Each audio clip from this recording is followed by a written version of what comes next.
India नहीं बोलेंगे। 75 साल लगे उन्हें ये समझने के लिए कि इंडिया नाम क्यों नहीं बोलना चाहिए। अब जिसके दिमाग में समझने के लिए 75 साल लगते हैं तो सोचो उनके दिमाग के अंदर कितना भूसा भरा हुआ है, कितना गोबर भरा हुआ है। 75 साल लग गए तुम्हें ये समझने के लिए कि ये नाम हमें नहीं चलता है क्योंकि अंग्रेजों की याद आती है।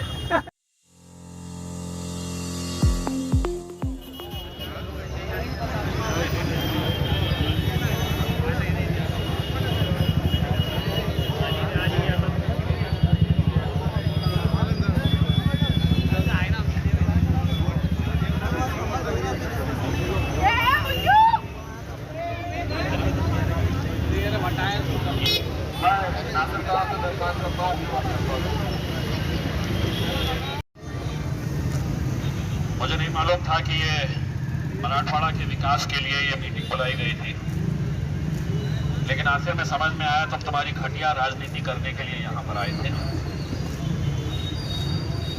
तुम सिर्फ अपना वोट बैंक कैसा मजबूत किया जा सकता है, इलेक्शन को सामने नजर रखते हुए तुम यहाँ पर आए थे।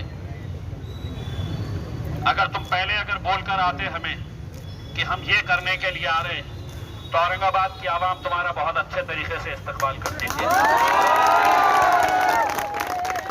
कि तुम भी याद करते थे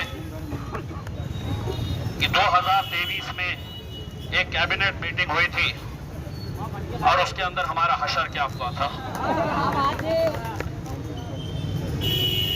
ये आज सबसे पहले इन्होंने आकर ये नहीं कहा कि हम बेरोजगारों के लिए क्या कर रहे हैं, हम किसानों के लिए क्या कर रहे हैं, हम हमारी वक्फ की जमीनों को बचाने के लिए हम क्या कर रहे हैं, हम यहाँ पर खुले मैदानों के ऊपर स्टेडियम बनाने के लिए हम क्या कर रहे हैं।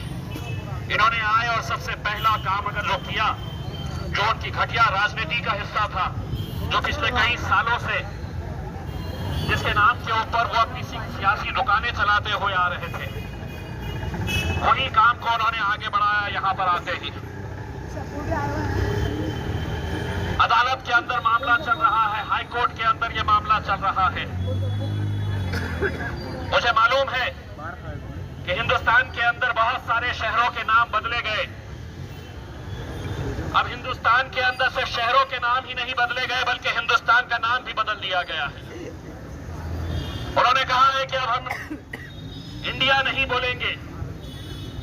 75 साल लगे उन्हें ये समझने के लिए कि इंडिया नाम क्यों नहीं बोलना चाहिए। अब जिसके दिमाग में समझने के लिए 75 साल लगते हैं तो सोचो उनके दिमाग के अंदर कितना भूसा भरा हुआ है, कितना गोबर भरा हुआ है। 75 साल लग गए तुम्हें ये समझने के लिए कि ये नाम हमें नहीं चलता है क्योंकि अंग्रेजों की याद आती है। रोज कुछ ना कुछ।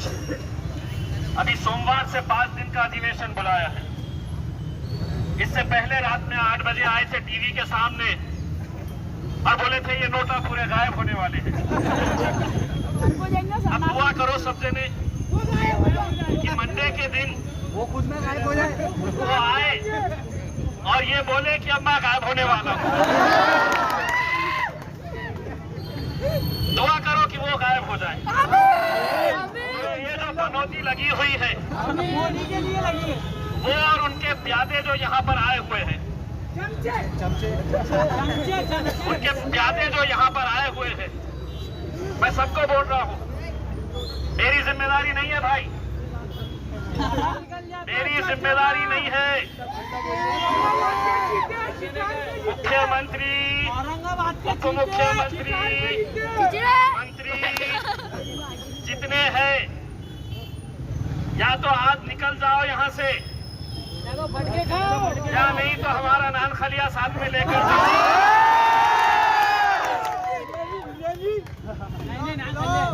उनको मालूम नहीं नान की रोटी कैसी बनाते हैं, तब जाकर खुलती है। कहीं ऐसा ना हो जाए कि नान की रोटी कोई अपना दीवाना है तो उनके गाल के ऊपर ही छुपा जाए। मेरा ये कहना है, अगर तुम ये समझोगे कि हम कुछ भी करेंगे और इन सबको खामोश बैठना पड़ेगा। तो एक बात सुन लो, दूसरे शहरों की आवाम के बारे में मुझे नहीं पता है, लेकिन ये शहर की आवाम जब सड़क पर निकलती है,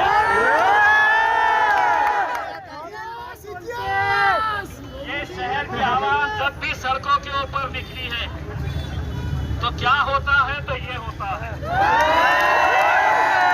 सबने देखे हैं। इसीलिए ये बार बार हमको छेड़ो मत, नहीं तो हम छोड़ेंगे नहीं। अभी भड़कल गेट के ऊपर वो बेचारे गरीब लोग जिनके 50,000, 25,000, 1 लाख, 2 लाख रुपये फंसे हुए हैं, बोले नहीं हम किसी से 4-5 महीने बचे हुए हैं। चाय उठाने के लिए सबको बोल रहा हूँ, एक आध सभा यहाँ पे लेके बताना और तुम्हारे मुंह से नए शहर का नाम लेकर बताना। जब तक सूरज चांद आएगा तो क्या तरीका नाम बदल देना उसका। लेकिन आएंगे हमारे ही कुछ लोग आएंगे जो वहाँ पर खड़े हुए थे। सब चाय ला दूं आपके? सब चाय पिए? मोदी को लाने का बोलना चाहे थे वहाँ पर शहर के नाम के लिए आओ तो नहीं, उनको नाराज नहीं कर सकते, उनको नाराज नहीं कर सकते हैं क्योंकि वो उनका बाप है। लेकिन उनको ये नहीं मालूम है कि उनके बाप का बाप है। इसीलिए हम लोग अपने तौर के ऊपर जितने भी शहर के जिम्मेदारान हैं उन सब के साथ गुफ्तगू करेंगे, बातचीत करेंगे, वकीलों के साथ बातचीत करेंगे। जो भी अदालती कार्रवाई है उस अदालती कार्रवाई के अंदर हम कहां तक जा सकते हैं, वो अदालती कार्रवाई को हम कहां तक ले जा सकते हैं, इसको ऊपर पूरी चर्चा करेंगे और आगे जो भी कुछ फैसला करने का है इंशाअल्लाह आप लोगों के साथ बैठेंगे। बस आप लोगों से इतनी इल्तिजा करता हूँ, ये एक कागज निकाल सकते हैं, ये एक फरमान जारी कर सकते हैं, लेकिन अगर हमें जीतना है तो उस रब से मांगो, दुआ करो कि अल्लाह हमें हमारे मकसद के अंदर कामयाब करे। दुआ करो कि जिस लड़ाई के अंदर हम उतरे हैं अल्लाह उस लड़ाई के अंदर हमें कामयाब करे। मुझे मालूम है कि ये दुश्मन बहुत ताकतवर है, ये इसके पास हर चीज है, पुलिस की ताकत है, हर चीज इन्होंने अपने हाथ में कब्जा करके रखे हुए हैं। लेकिन उन्हें ये चीज नहीं पता है कि जब एक गरीब आदमी सड़क के ऊपर निकलता है तो फिर वो देखता नहीं है कि सामने पुलिस खड़ी है या मिलिट्री खड़ी हुई है, वो ये देखता नहीं है कि फौज खड़ी है। आज ऐसी सिचुएशन हमारे ऊपर मत लेकर आओ। हम सरकार को इसके जरिए ये भी बताना चाहते हैं, हर कुछ दिनों के बाद कहीं ना कहीं किसी न किसी शहर के अंदर छोटी छोटी बातों के ऊपर किसी न किसी का कत्ल किया जा रहा है। सतारा के गांव के अंदर एक छोटे से मुद्दे को लेकर एक मस्जिद को पूरी तरह से जला दिया गया। मस्जिद में घुसकर एक हसन नाम के लड़के को इस बुरी तरीके से मारा गया और मुझसे ये कहा गया कि साहब आप वहां पर मत आइए, एक बात सुन लो, हम एक बार बर्दाश्त करेंगे, 2 बार बर्दाश्त करेंगे, तीसरी बार नहीं, और तीसरी बार अगर ये बोलकर निकले कि आता माझी तो फिर तुम आओ और हम भी आएंगे। मेरे भाइयों, मैं सिर्फ आप लोगों से इतनी इल्तिजा करना चाहता हूँ। मैं एक दूसरे आंदोलन के अंदर, दूसरी मीटिंग के अंदर बैठा हुआ, वहां पर मुझे ये पता चला कि यहाँ पर हमारे नौजवान बच्चे सागंज इलाके के अंदर यहाँ पर जमा है। अगर हम ये तय करें कि अगर किसी दिन हमको औरंगाबाद के लिए बंद मनाना है तो कोई दुकान यहाँ पर खुली दिखनी नहीं है। और जो लोग बैठकर दुकानों के अंदर तस्वीरें खींच रहे हैं उनको भी बताना चाहता हूँ, ये लड़ाई कोई इम्तियाज जलील की नहीं है, ये लड़ाई कोई किसी एक इंसान की नहीं है, ये हमारी पहचान की, ये हमारी शिनाख्त की, ये हमारे वजूद की लड़ाई है। एक बार अच्छी तरह से सुन लो, इम्तियाज जलील औरंगाबाद में पैदा हुआ था और इंशाल्लाह दफन भी औरंगाबाद की जमीन के ऊपर। तुम जिसे जो नाम देना चाहे दे दो, हम किसी के खिलाफ नहीं है। हम ना तो छत्रपति शिवाजी महाराज के खिलाफ है, न छत्रपति संभाजी महाराज के खिलाफ है। लेकिन ये किसने इख्तियार दिया कि बाल ठाकरे एक दिन औरंगाबाद में आएगा और ये ऐलान करेगा कि मुझे ये शहर का नाम चाहिए, और तुम पिछले 30 सालों से उसी मुद्दे को लेकर अपनी राजनीतिक रोटियां सेक रहे हैं, यही मुद्दे को भुना रहे हैं।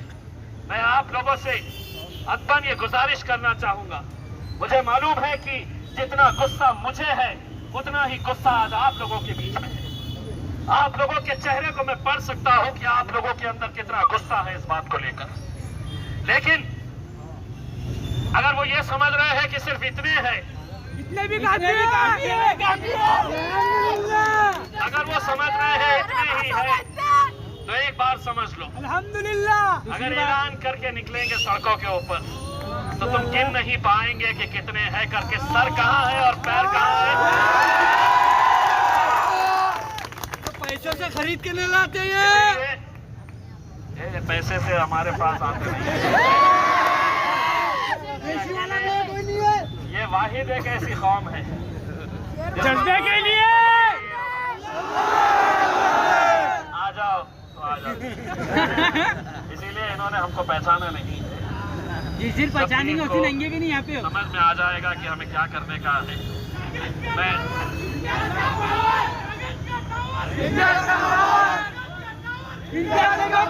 ये अभी दिखा के आ गया पावर में। तो मेरे भाइयों, आप लोग आज इस मौके के ऊपर मुझे मालूम है कि ये लड़ाई हमें बहुत आगे तक ले जानी है। जो भी अदालती लड़ाई है वो अदालती लड़ाई हम लड़ते रहेंगे, लेकिन ऐसी कोई हरकत ना करें कि जिसकी वजह से कानून अपने हाथ में ले या जिसकी वजह से कोई गड़बड़ कहीं नजर आए। शांतिपूर्ण तरीके से हर वक्त जोश दिखाकर जरूरी नहीं है कि नतीजे निकाले जा सकते हैं। होश से भी काम लेना पड़ता है और वो ही होश से हम लोग काम लेंगे। और इंशाल्लाह हमारी जितनी कोशिश है उतनी कोशिश, जैसा मैं आपको बता रहा हूँ, हिंदुस्तान के अंदर कभी भी 14 दिनों तक दिन और रात नौजवान लड़कों का हुजूम कलेक्टर ऑफिस के सामने बैठा रहा। नहीं, हम शहर का नाम नहीं बदलने देंगे। इसके बावजूद भी ये अपनी ताकत के बल के ऊपर ये तमाम फैसले लिए जा रहे थे। आगे की लड़ाई क्या होगी ये हम आपके साथ बैठेंगे। हम अदालत की लड़ाई क्या होगी बड़े बड़े वकीलों के साथ हम बैठे हुए हैं पहले भी। आगे इसके लिए क्या कर सकते हैं इसके लिए हम देखते रहेंगे।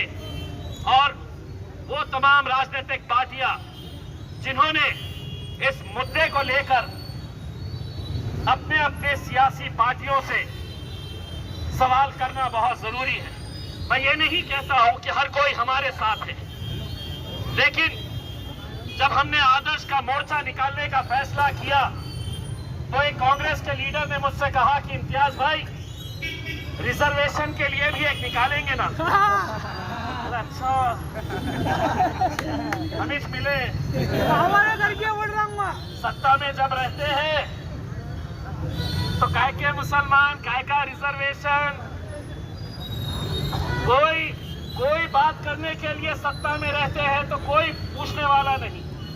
विरोध में आ गए तो बोले इम्तियाज भाई चलिए ना एक निवेदन दे के आते हैं करके। मैं बोला जा निवेदन तुम्हारे हद तक रखो, 4 लोग जाओ, फोटो लो,